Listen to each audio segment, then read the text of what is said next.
Greetings, guardians of the moon, children of the primordial waters. You are those who sense the world not with your skin, but with your bare nerves. Your soul is a deep well in which the stars are reflected, but today someone is trying to throw a stone into this well to see how the ripples will turn. I speak to you from a space of absolute security, which we will now build around your psyche. For today, the outside world has declared war on your inner world. Listen to your body. Do you feel this strange dissonance? This morning may have begun with a surge of incredible, almost frightening strength. You woke up feeling capable of moving mountains, that your risk was justified, that you are finally ready to emerge from your shell and assert yourself. This is the powerful transit of Mars speaking within you, giving you the impetus to action. But as soon as you take a step, the space strikes back. You feel the air around you thicken, turning into a barbed wire of other people's opinions. The words of those around you today aren't just sounds. They're tiny darts laced with the poison of doubt. The astrological picture for Cancer is extremely tense. Your ruler, the sensitive moon, is in sharp conflict with the planets of social logic and order. The universe is testing the thickness of your armor. Those who come to you with good advice today are actually unconscious agents of chaos in your destiny. Their words aren't help. They're an attempt to reshape your unique, intuitive nature into the standard, dry patterns of normality. You feel it physically when they start explaining how things should be. Your stomach tightens, your hands go cold, and a lump rises in your throat. This isn't resentment. It's a signal from your intuition. Attention, system hack. Today, you're strictly forbidden to listen to anyone but your own inner voice. In the next 24 hours, any criticism, even the most constructive and gentle, will have an acidic effect on you. It won't correct a mistake. It will erode your confidence to its core. Your path is illogical and irrational, but is the only true one. But I must warn you of a mental trap set at this very stage. It is the trap of authoritative opinion. Cancer is a sign that respects tradition, family, and seniority. Your vulnerability is that when someone you respect, a relative, boss, partner, begins to criticize your methods, you automatically assume the position of a guilty child. You think, well, they want the best for me, they're more experienced, they see things from the outside. Stop. Today, from the outside, nothing is visible. Your situation is unique, hidden in depths where the average person's gaze doesn't penetrate. If you accept their logic, you'll make a fatal mistake. You'll betray your nature. Their good advice today sounds like a death sentence to your dreams. The danger isn't in what they say, but in your acceptance of your incompetence.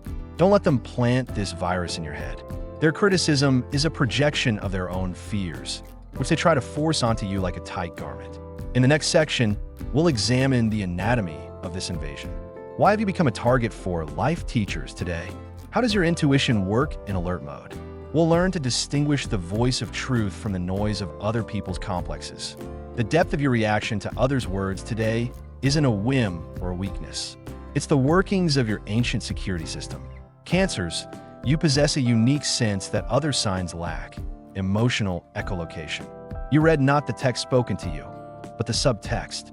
You hear not helpful advice, but the hidden aggression, envy, or fear hiding behind a well-wisher's false smile. It's this dissonance between sweet words and bitter energy that triggers a storm of emotions within you.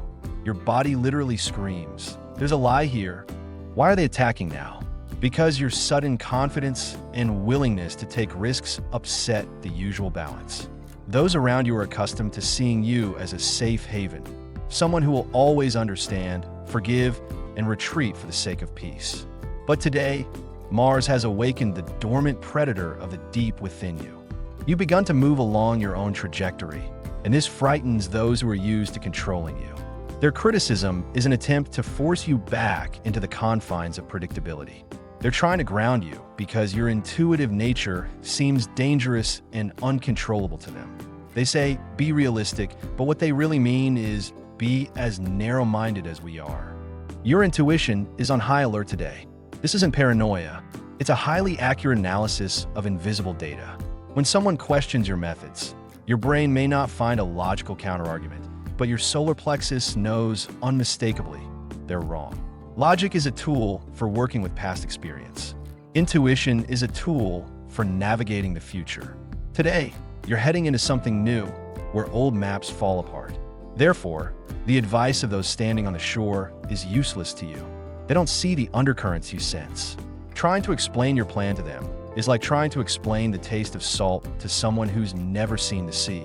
At this moment, two worlds collide: the dry world of facts and the moist, vibrant world of premonitions. The most destructive thing you can do now is start making excuses. As soon as you engage in dialogue and try to justify your feelings, you lose. You're entering someone else's field, the field of dry logic, where you can easily be overwhelmed by arguments. But remember, arguments can be logical, yet completely false in the context of your destiny. History knows thousands of examples of smart advisors who dissuaded geniuses from making great discoveries. Today, you're the unrecognized genius of your own life. Your task is to maintain a state of inner silence amid this noise. Imagine you're inside a bathyscaphe. The water presses in from the outside. The ocean is full of predators, but inside your capsule, it's warm, dry, and the steady light of truth burns. The walls of your bathyscaphe represent your trust in yourself. Every word of doubt thrown at you should bounce off this armor and sink into the dark water without leaving a scratch. Don't let them in. Don't open the hatches just to listen. The water under such pressure will rush in and crush you. Your survival strategy during this period must be radical and counterintuitive. Typically, when Cancer feels pressured, they either hide behind resentment or try to emotionally reach out to the aggressor by explaining their feelings. Today, both of these tactics will lead to defeat.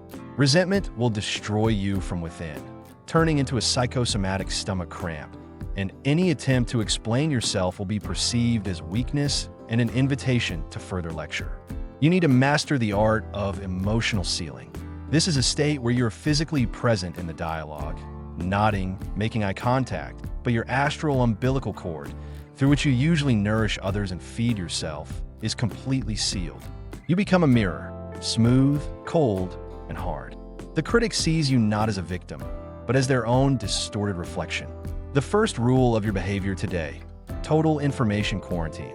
The biggest mistake you make is sharing your plans at the caviar stage.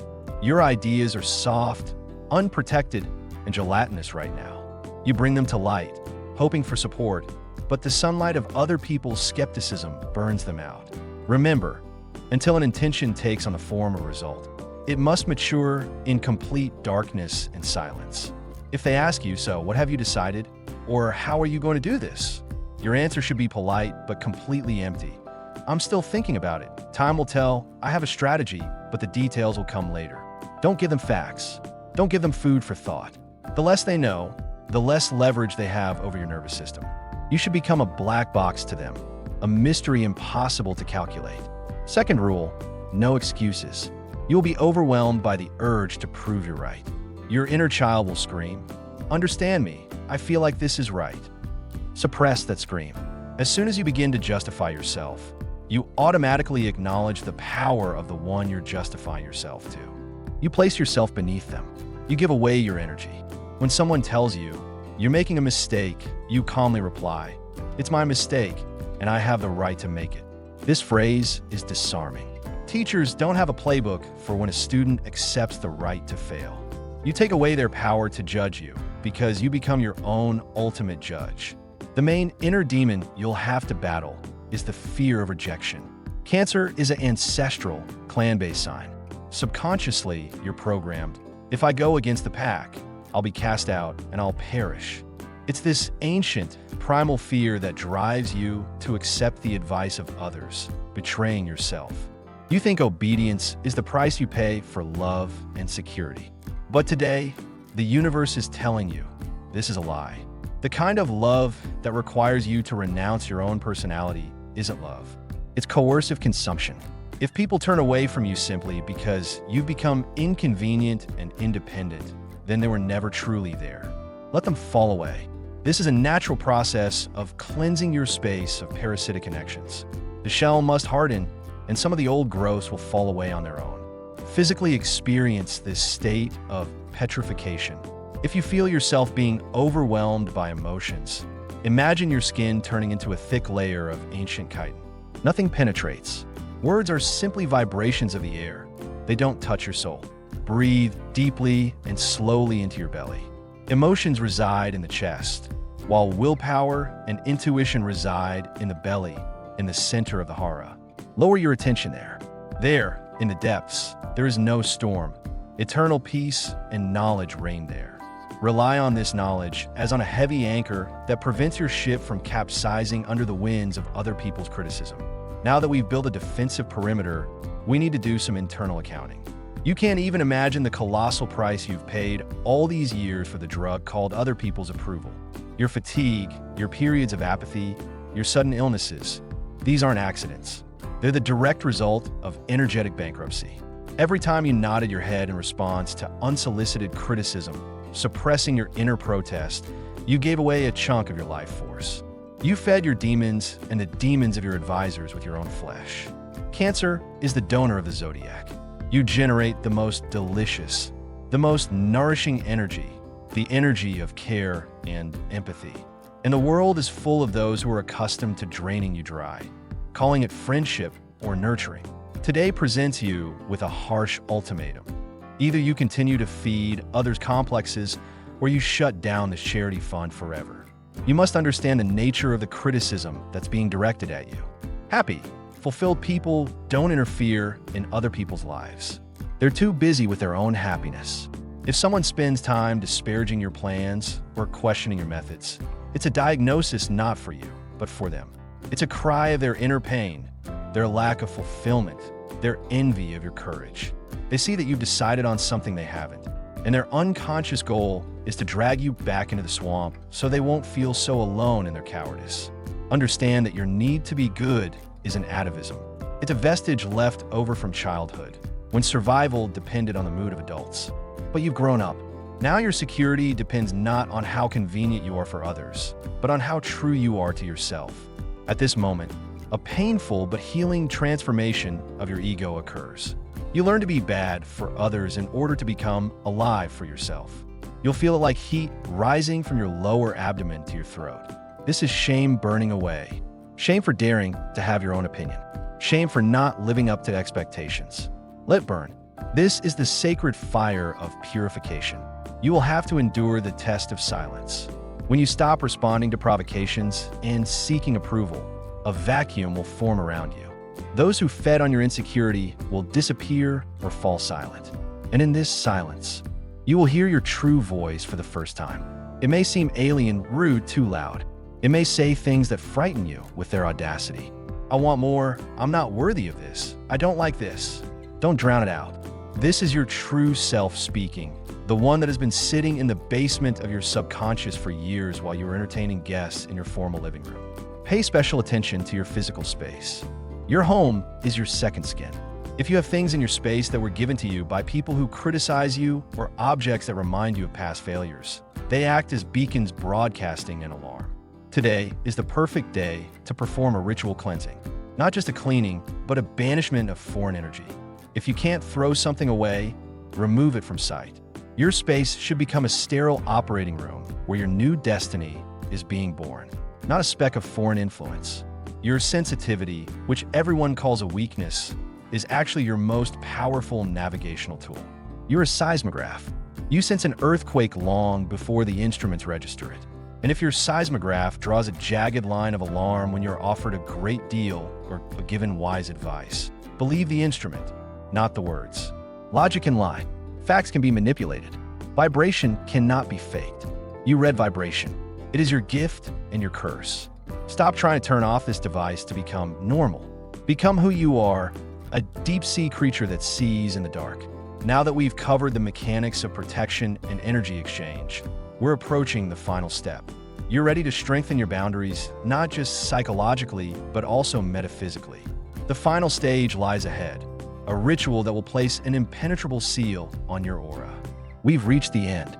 The storm on the surface continues, but you're no longer a driftwood on the waves. You've gone deeper. You've reached the bottom, where eternal pressure and eternal silence reign.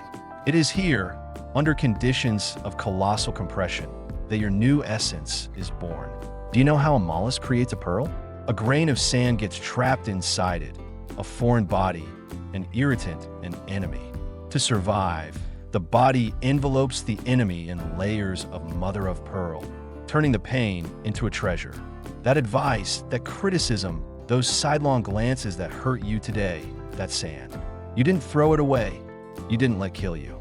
You made it armor. Recognize your transformation. You're no longer a convenient cancer, someone to wipe your feet on, or into whom you can dump your slop. You're a fortress. Your walls are built from your self-confidence, and the moat around you is filled with the waters of your intuition. Those who once lectured you will now stand at your closed gates. They will knock, demand attention, call you selfish, but their voices will sound muffled, as if through thick glass. This is not indifference. This is sovereignty. You have reclaimed your right to your territory, to your mistakes, and to your victories. Remember this feeling in your body, a cool, heavy confidence in your stomach. This is your internal navigator turning on full blast. There are no more obstacles. You see your path not with your eyes, but with your gut. This path may seem insane to logicians, dangerous to cowards, but for you, it is the only way home. You have ceased to be a child searching for a parent. You have become the parent of your soul. You protect, nourish, and guide yourself. This is an act of supreme psychological maturity. We will now perform a ritual that will secure the borders of your new state. We use the ancient alchemy of combining water, your element, and salt, the symbol of Saturn, boundaries, and protection. This ritual creates an invisible yet impenetrable membrane barrier around your psyche. Salt barrier ritual. This ritual should be performed in a bathroom with running water. You will need a handful of coarse sea or rock salt. Cleansing the channels, stand in front of the sink. Turn on the cool water. Place your hands under the stream and hold them there for a minute. Imagine the black, sticky slime of other people's opinions, judgments, and words flowing from your fingers into the drain. The water draws away the dirt, creating boundaries. Take a handful of salt in your left hand. Lightly dampen it with water so it's damp but not dissolved. Make a fist. Feel the sharp crystals dig into the skin of your palm. This pain is a reminder of reality. These are boundaries. Salt is earth, it is solidity. Coating. Bring your fist filled with salt to your lips, but do not touch it. Close your eyes. Remember the face of the person who criticized you most harshly. Remember their words. Now mentally dissolve this image in salt. Salt absorbs negativity and neutralizes poison. Manifestation. Say firmly and mercilessly into your fist, what is mine is mine. What is not mine is mine. My skin is armor. My soul is a closed temple. Not a single word will pass without my permission. I close the circle, so mote it be. Flushing. Sharply open your hand under a strong stream of water. Watch the salt crystals dissolve and disappear into the drain. With them, the power of others over you disappears. You are not simply washing your hands. You are washing away the contract of obedience. Dry your hands thoroughly with a clean towel. Now you are clean. You are sterile. You are protected. You emerge from this battle not wounded, but hardened. Your armor now shines like steel. Go out into the world and do what you think is right. Take risks. Make mistakes. Win. This is your game, and only you write the rules. To place the final seal on this decree of independence, you must declare your will publicly. Leave a protective phrase in the comments.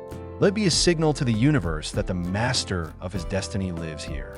Write this, and let the world be silent to hear you. My intuition is the supreme law.